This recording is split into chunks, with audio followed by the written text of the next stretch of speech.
Hey guys, I'm SartorialPhil. Welcome back to my channel.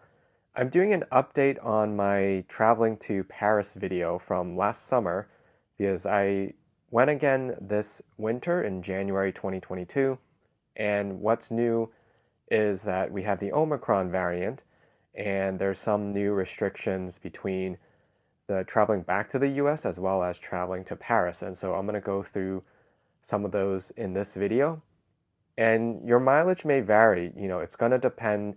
Laws and regulations are changing pretty quickly. So definitely, I would advise you that you check with the official pages before you plan your travel. And I'll link them in the description as well.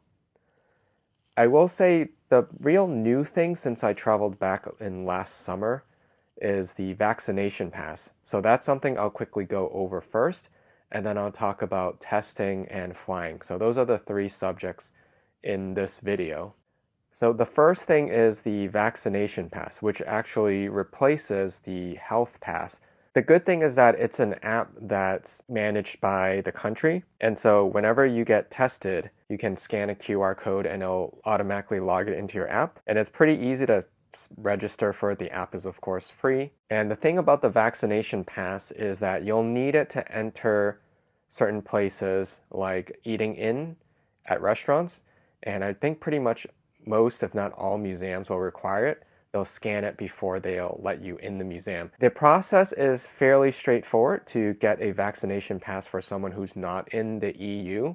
So particularly my experience is as a US citizen, we have the paper CDC cards, and that's what you're going to need in order to convert your card into their vaccination pass.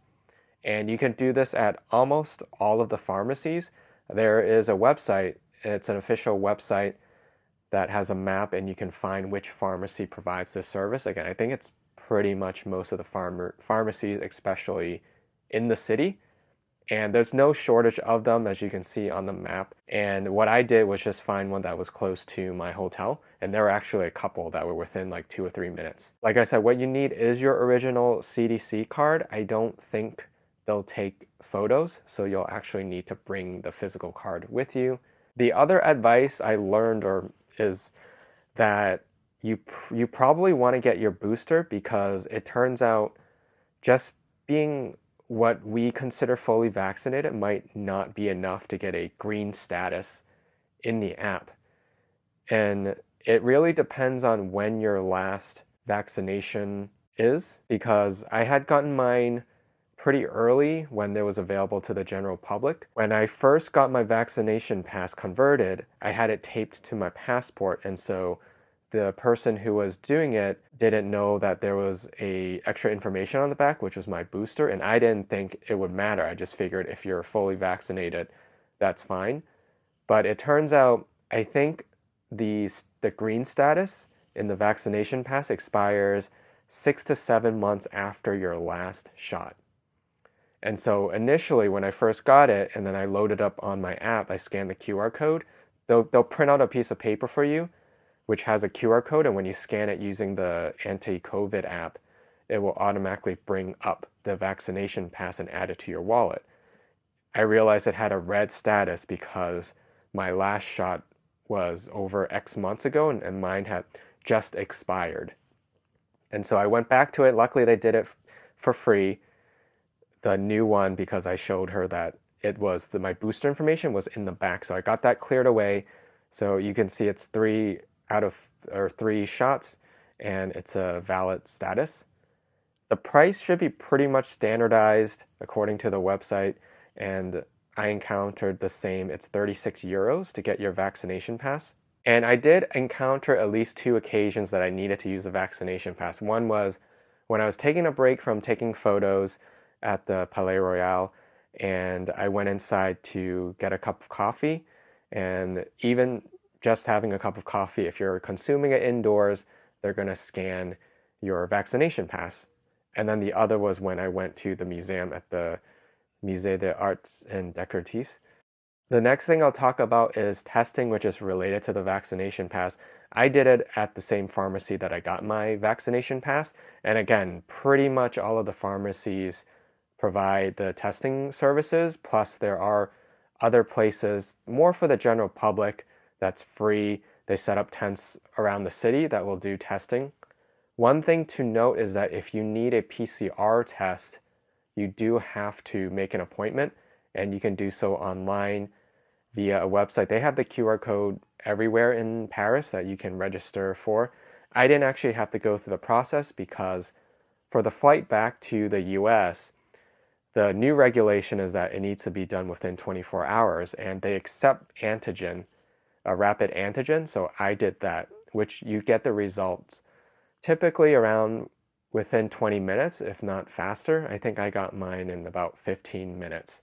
You just go to these pharmacies. You don't have to make an appointment. You just want to see when they're maybe not busy and plan for when it's best, at least within 24 hours of your flight, to have it done. They will need some information from you, and sometimes they'll tell you to scan the QR code so you can fill out your information.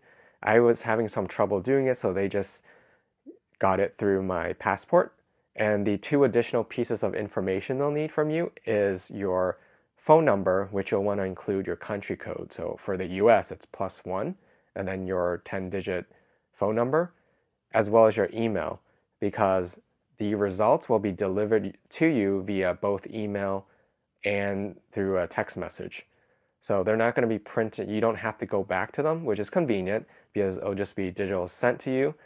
And then you'll get a link, which then opens up a website with a document that you can either save it or you can also import it into your anti-COVID app, which is what I did. And the testing, I believe, is 25 euros. The last thing is flying.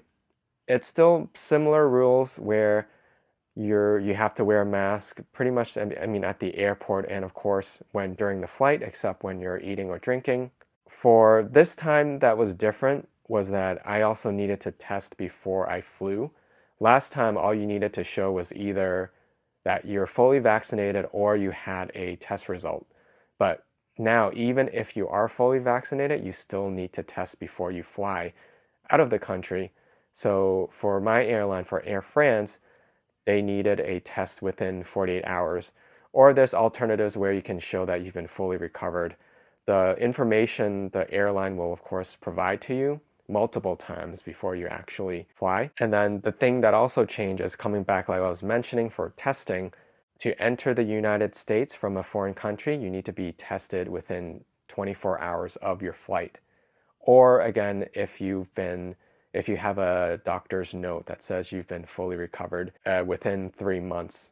So that's my update. Again, I think the new thing to really take into consideration is the vaccination pass, especially if you are going to be dining in or visiting any museums. It's definitely something you will need, and I don't really think there's going to be any exceptions, especially for foreigners and tourists. So if you do plan to fly to Paris, I hope you keep safe, but also are able to enjoy your time. So thanks again for watching. Safe travels if you plan on flying, and I hope to see you in my next video.